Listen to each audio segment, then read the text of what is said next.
గుంటూరులోని నాజ్ సెంటర్లో నాజ్ థియేటర్ గురించి ఈ వీడియో ఉండబోతుంది.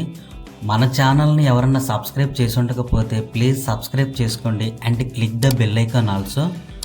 గుంటూరు మొత్తంలోనే నాజ్ సెంటర్ అనేది ఒక సెంటర్ ఆఫ్ అట్రాక్షన్.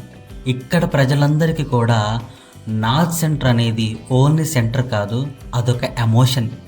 ఈ సెంటర్లో ఏ థియేటర్కి వెళ్ళాలన్నా కానీ ఇక్కడి నుంచే వెళ్ళాలి. నాజ్ థియేటర్కి వచ్చేస్తే ఈ థియేటర్లో 2 స్క్రీన్లు ఉన్నాయి. లోన యాంబియన్స్ అంతా కూడా చాలా బాగుంది. ఈ థియేటర్లో మనం వెళ్ళబోయే సినిమా దుల్కర్ సల్మాన్ గారు నటించిన కాంతా మూవీకి అయితే వెళ్తున్నాము. బాల్కనీ టికెట్ తీసుకున్నాం కాబట్టి టికెట్ కాస్ట్ వచ్చేసరికి 147 రూపాయలు పడింది. కాంతా మూవీ స్క్రీన్ 1లో అయితే ప్లే అవుతుంది. స్క్రీన్ 1కి వచ్చేసాము.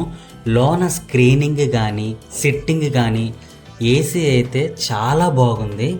నేనైతే సినిమా చూస్తున్నంతసేపు కూడా ఎక్కడ కూడా అన్కంఫర్టబుల్గానే ఫీల్ అవ్వలేదు. సిట్టింగ్ కూడా అద్దిరిపోయింది. సౌండ్ డిజైనింగ్ గురించి చెప్పాలంటే ఎస్పెషల్లీ చాలా బాగుంది.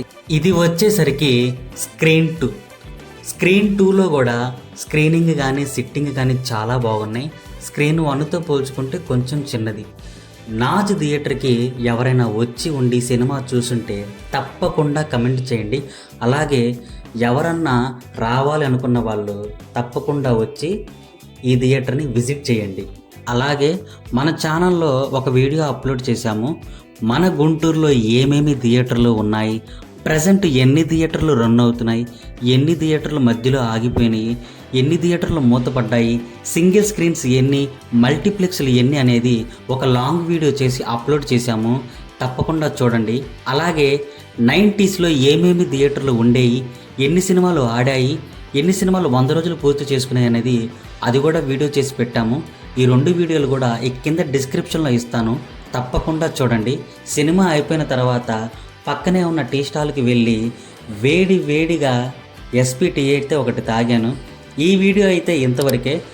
వీడియో నచ్చినట్టయితే మన ఛానల్ని తప్పకుండా సబ్స్క్రైబ్ చేసుకోండి and please click the bell icon also.